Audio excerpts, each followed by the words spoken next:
भाग्य के खेल। महाराजा मान सिंह का इकलौता पुत्र राजकुमार रूप सिंह बचपन से ही एक ऐसी बीमारी का शिकार हो गया था जिसके कारण वह अत्यधिक कृशकाय हो गया था। उसे ऐसे रोगों ने घेर लिया था कि उन रोगों का उपचार बड़े से बड़े वैद्य भी नहीं कर पाए थे। रूप सिंह बेचारा अपनी बीमारी से इतना दुखी हो गया था कि उसे दुनिया की कोई भी चीज अच्छी नहीं लगती थी। उसे तो कभी कभी ऐसा भी लगने लगता था कि यह पूरी दुनिया ही बीमार हो गई है। ऐसे जीवन का भी क्या लाभ है जिसमें इंसान सांस तक लेने के लिए दूसरों का मोहताज हो। बिस्तर पर पड़ा पड़ा रूप सिंह ऐसी ही बातें सोचता रहता। आखिर एक रात उसके मन में यह बात आई कि मैं इन महलों में रहकर अपने माता पिता पर बोझ नहीं बनूंगा। मैं घर से दूर चला जाऊंगा, बहुत दूर, बहुत दूर। इस माया जाल की कैद से दूर जाने के लिए रूप सिंह ने अपने मन में पक्का फैसला कर लिया था। एक अंधेरी रात में राजकुमार रूप सिंह ने अपना घर बार छोड़ दिया। बीमार राजकुमार एक लाठी का सहारा लेकर महलों से बाहर निकल गया।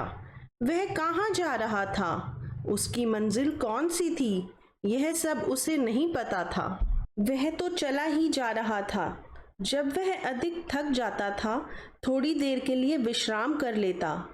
प्रभु का नाम ही उसका एकमात्र सहारा रह गया था। चलते चलते वह दूसरे राज्य में पहुंच गया। रूप सिंह को यह बात पता ही नहीं थी कि वह महाराज भीम सिंह के राज्य में पहुंच गया है। रूप सिंह को यह बात पता ही नहीं चली। महाराज भीम सिंह, जो अपने आप को धरती पर भगवान का अवतार समझ बैठा था, अपनी ताकत के नशे में अंधा होकर वह यह समझ रहा था कि इस धरती पर मुझसे बड़ा कोई है ही नहीं। उस राजा के 2 पुत्रियां थीं। वह अपनी बेटियों से सदा यही कहा करता था, देखो, हम ही अपनी सारी प्रजा के अन्नदाता हैं। यदि हम प्रजा को खाना न दें तो सारी प्रजा भूखी मर जाएगी। राजा की बड़ी पुत्री राजकुमारी वर्षा अपने पिता की हाँ में हाँ मिलाने वाली थी।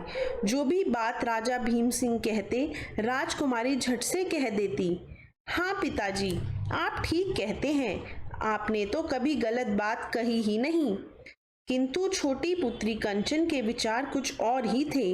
वह कभी भी गलत बात और झूठी खुशामद को पसंद नहीं करती थी। जो बात उसे अच्छी नहीं लगती थी, वह उसका विरोध करने में भी कोई संकोच नहीं करती थी। एक बार जब उसके पिता ने कहा कि हम इस धरती के भगवान हैं, हम असली अन्नदाता हैं, भगवान की दुनिया में तो शायद कोई न कोई भूखा सोता होगा, मगर हमारे राज्य में एक भी प्राणी भूखा नहीं सोता। अब तुम खुद ही बताओ कि असली भगवान कौन हुआ। आप ही हैं पिताजी। राजकुमारी वर्षा ने अपने पिता की हाँ में हाँ मिलाई। परंतु राजकुमारी कंचन ने अपने पिता की बात काटते हुए कहा, देखो पिताजी, आप कभी भगवान नहीं बन सकते। इस संसार का स्वामी एक ही है, जो सबका दाता है, जो आपको देता है और आप आगे लोगों को देते हैं। नहीं, हम ही भगवान हैं। राजा भीम सिंह अपनी बेटी पर बरस पड़ा। नहीं पिताजी, आप भगवान नहीं हैं। कंचन, तुम मेरी ही खाकर मुझे भगवान नहीं मानती हो। आप मेरे पिता हैं, जगत पिता तो नहीं। इसलिए मैं केवल अपने उन्हीं प्रभु की उपासना करती हूँ जो जगत पिता हैं। उन्होंने मेरे भाग्य में जो लिखा था वही मुझे मिल रहा है। कंचन, बकवास बंद करो। पिताजी, मैं सत्य कह रही हूँ कि मेरे अन्नदाता तो मेरे प्रभु हैं। उन्होंने मेरा भाग्य लिखा है, बस उसी भाग्य का मैं खा रही हूँ। अच्छा, यदि यह बात है तो मैं भी देखता हूँ कि तुम्हारा भाग्य किसने लिखा है, कैसा लिखा है। उसी समय राजा ने अपने मंत्री को बुलाकर कहा, जाओ, इस भगवान की बेटी को ले जाओ। कोई रोगी और अनाथ लड़का कहीं मिले जिसका कोई अपना घर बार ना हो, उससे इसकी शादी कर दो। फिर इसको पता चलेगा कि महलों और झोपड़ों में क्या अंतर होता है। पिताजी, आप मुझे महलों से निकाल सकते हो, लेकिन मेरा भाग्य नहीं छीन सकते। आप मुझे महलों से क्या निकालोगे? मैं खुद ही आपके महलों को ठोकर मार रही हूँ। अब तो मैं अपने प्रभु के चरणों में रहूंगी और आपकी आज्ञा का पालन करते हुए किसी रोगी और बेघर से शादी करूंगी। मैं जा रही हूँ पिताजी, मुझे पता है आप मुझे आशीर्वाद तो नहीं देंगे, मगर फिर भी मैं आपके चरण छूना अपना धर्म समझती हूँ। हाँ हाँ, तुम जा सकती हो, मगर जाने से पूर्व हमारे सारे आभूषण उतार कर जाओगी और हमारी कोई भी वस्तु बाहर नहीं लेकर जाओगी। मैं केवल तन पर पहने 3 कपड़े ही लेकर जा रही हूँ पिताजी, वह भी केवल मजबूरीवश, वरना मैं तो यह भी नहीं ले जाना चाहती थी। यह कहती हुई कंचन बाहर निकल गई। जंगल में पहुंचकर कंचन ने एक वृक्ष के नीचे पड़े हुए एक रोगी को देखा जो बीमारी के कारण अंतिम सांसें ले रहा था। कंचन ने उस तड़पते हुए युवक के मुंह में पानी डाला तो वह कुछ संभला। तुम कौन हो देवी? तुम्हारी पत्नी। मेरी पत्नी? मैं तो एक रोगी हूँ, मेरी तो अभी शादी भी नहीं हुई।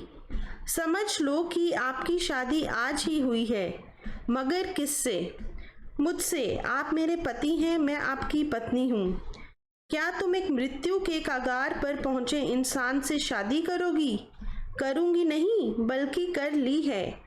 आज से मैं तुम्हारी सेवा करके, तुम्हारी दवा दारू करके, तुम्हें ठीक करके अपना घर बसाऊंगी। भगवान ने मुझे आपके लिए बनाया है। आपके दुख मेरे दुख हैं। मैं भगवान की उपासना करके उससे आपके सारे दुख दूर करवा दूंगी। उसी दिन से कंचन राजकुमार रूप सिंह की सेवा करने लगी। उसने अपने हाथों से जंगल से फल लाकर खिलाती, फिर कई घंटों तक ईश्वर की उपासना करके प्रभु से यह मांगती कि मेरे पति को ठीक कर दो। सच्चे मन से की गई प्रभु की उपासना कभी भी व्यर्थ नहीं जाती। एक लंबे समय तक वह प्रभु की प्रार्थना करती रही। हर शुक्रवार को अपने पति के स्वस्थ होने के लिए व्रत रखती। प्रभु से एक ही वरदान मांगती कि मेरे पति को स्वस्थ कर दो। प्रभु अपनी शक्ति का चमत्कार दिखा दो ताकि मैं अपने अहंकारी पिता को ये दिखा सकूं कि असली भगवान तो मेरा भगवान है। तुम तो अहंकारी हो, पापी हो, जो अपने आप को भगवान समझ बैठे हो। एक दिन जब कंचन प्रभु की पूजा करके दोनों हाथ जोड़े प्रार्थना कर रही थी तो उसी समय एक जटाधारी मुनि वहां इस प्रकार प्रकट हुए जैसे आकाश से उतरे हों। कंचन ने आंखें खोलते ही मुनि जी को प्रणाम किया। जीती रहो बेटी, सदा सुखी रहो। महाराज, आप मेरी कुटिया में पधारे। मुझे इस बात का दुख होगा कि मैं अपने पति की बीमारी के कारण आपकी मन से सेवा नहीं कर पाऊंगी, परंतु फिर भी जो रूखा सूखा है उसे ग्रहण कर लें। बेटी, ईश्वर ने तुम्हारी प्रार्थना सुन ली है। तुम्हारी परीक्षा जो प्रभु ने ली थी, तुम उसमें पूरी उतरी हो और जीत भी गई हो। मेरे प्रभु ने मेरी तपस्या स्वीकार कर ली है महाराज। हाँ बेटी, अब तुम प्रभु से जो भी मांगोगी वही मिलेगा। बोलो, तुम्हें कितना धन चाहिए जिससे तुम अपने नास्तिक पिता को हरा सको? मुझे धन नहीं चाहिए महाराज। तो फिर क्या चाहिए तुम्हें? बोलो, वही मिलेगा। महाराज, यदि आपके प्रभु मुझे कुछ देना ही चाहते हैं तो मेरे पति को ठीक कर दो। बस मेरे लिए इससे बड़ा वरदान और कोई नहीं हो सकता। धन्य हो देवी, तुम वास्तव में ही महान हो। मैं तो केवल तुम्हारी परीक्षा लेने आया था। तुम उस परीक्षा में पूरी उतरी हो। भगवान अब अपने असली रूप में आ गए थे। कंचन उनके कदमों में गिर पड़ी। वाह प्रभु वाह, आपने तो दर्शन देकर मेरे जन्म ही सफल कर दिया। देवी, तुमने इस धरती पर रह रहे एक पापी को यह बता दिया कि संसार का स्वामी तो मैं हूँ, इसलिए मैं तुम्हारे पति को स्वस्थ भी कर दूंगा और तुम्हें संसार भर के सारे सुख दूंगा। जाओ बेटी, अपने पति से जाकर मिलो, जो असल में राजकुमार रूप सिंह है, जो अपनी बीमारी के कारण घर छोड़ आया था। धन्य हो प्रभु, आप धन्य हो। आपने मुझे तो आशीर्वाद दे दिया, अब मेरे पति को भी तो दो। कंचन ने देखा उसका पति प्रभु के चरण में पड़ा था। प्रभु उसके शरीर पर हाथ फेर रहे थे। देखते देखते रूप सिंह बिल्कुल स्वस्थ हो गया। अब तो वह किसी राजकुमार से कम नहीं लग रहा था। प्रभु कृपा से उसके वस्त्र भी राजकुमारों जैसे हो गए थे। देवी, जिस झोपड़ी में तुम लोग रह रहे हो उसके नीचे बहुत बड़ा खजाना दबा हुआ है। वह किसी राजा का खजाना है जो युद्ध में मारा गया था। अब तुम दोनों राजा रानी बनकर रहोगे। तुम्हारे पति बड़ा वीर राजा होगा। यह कहते हुए प्रभु वहां से अंतर्ध्यान हो गए। दूसरे ही दिन उन दोनों ने झोपड़ी वाली जमीन को खोदकर उसमें से दबा हुआ खजाना निकाला। राजकुमार ने पहले एक घोड़ा खरीदा, फिर उस पर बैठकर वह आसपास के सब गांव में घूमता रहा। गांव वासियों को अपनी सेना में भर्ती करके सबसे पहले उसने अपने लिए एक महल बनवाया, फिर प्रशिक्षण देकर एक शक्तिशाली सेना तैयार किया। राजा भीम सिंह के जासूसों ने अपने राजा को जाकर यह खबर सुनाई कि हमारे राज्य की सीमा में ही एक नया राजा पैदा हो चुका है जिसका नाम राजा रूप सिंह है। वह भगवान विष्णु का बहुत बड़ा भक्त है और अपनी प्रजा की हर जरूरत को पूरा करने का वचन देता है। यही कारण है अपने देश की जनता उस राजा के साथ होती जा रही है। यदि हम जल्दी न संभले तो वह दिन दूर नहीं जब हमारे देश की जनता रूप सिंह के साथ मिल जाएगी। नहीं नहीं नहीं, हम यह सब नहीं होने देंगे। हम रूप सिंह को मिटा देंगे। हमारी शक्ति को उसने देखा ही नहीं है। उस समय राजा ने अपनी सेना को युद्ध की तैयारी के आदेश दे दिए। रानी कंचन को पता था कि उसका पिता उन्हें चैन से नहीं रहने देगा, इसलिए उसने पहले से ही सैनिक तैयार कर रखी थी। जैसे ही राजा भीम सिंह ने उनके देश पर आक्रमण किया तो रूप सिंह स्वयं अपनी सेना को लेकर लड़ने आया। दोनों ओर से भयंकर युद्ध होने लगा। राजा भीम सिंह खुद सबसे आगे आगे चल रहा था। जैसे ही रूप सिंह से उसका सामना हुआ तो उसने उसका मजाक उड़ाते हुए कहा, अरे ओ कल के छोकरे, अभी तो तेरे दूध के दांत भी नहीं टूटे, क्यों भीम सिंह के हाथों मरने चला आया? भीम सिंह, मैं आयु में ही बच्चा हूँ, शक्ति में नहीं, क्योंकि मुझ में भगवान विष्णु की शक्ति है। अरे हम तो स्वयं भगवान हैं। आज मैं तेरे भगवान को भी देखता हूँ। भीम सिंह अपनी तलवार लेकर रूप सिंह की ओर बढ़ा ही था कि रूप सिंह ने उसकी तलवार के 2 टुकड़े कर दिए और फिर भीम सिंह का गला काटकर फेंक दिया। भीम सिंह का अंत हो गया। रूप सिंह की विजय हुई।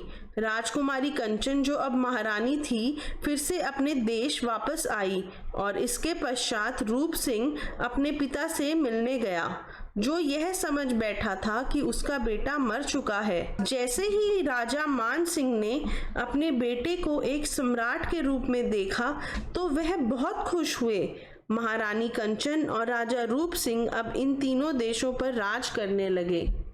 इस कहानी से हमें यह प्रेरणा मिलती है कि प्रभु की शक्ति से बड़ी शक्ति इस संसार में और कोई नहीं। जो लोग अपने आप को धरती का भगवान मानते हैं, प्रभु स्वयं किसी न किसी रूप में आकर उनका अंत करते हैं।